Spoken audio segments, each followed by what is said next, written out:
حضرت ابو ہریرہ رضی اللہ تعالی عنہ نے فرمایا کہ ایک شخص نبی صلی اللہ علیہ وسلم کے سامنے کھڑا ہوا اور اس نے صرف ایک کپڑا پہن کر نماز پڑھنے کے بارے میں سوال کیا۔ آپ صلی اللہ علیہ وسلم نے فرمایا کہ کیا تم سبھی لوگوں کے پاس 2 کپڑے ہو سکتے ہیں؟ پھر یہی مسئلہ حضرت عمر رضی اللہ تعالی عنہ سے ایک شخص نے پوچھا تو انہوں نے کہا، جب اللہ تعالیٰ نے ہمیں فراغت دی ہے تو تم بھی فراغت کے ساتھ رہو۔ آدمی کو چاہیے کہ نماز میں اپنے کپڑے اکٹھا کر لے۔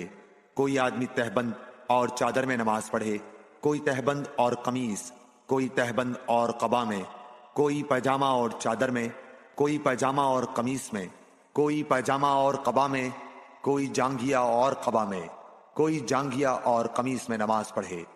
ابو ہریرہ رضی اللہ تعالی عنہ نے کہا کہ مجھے یاد آتا ہے کہ آپ نے یہ بھی کہا کہ کوئی جانگھیا اور چادر میں نماز پڑھے۔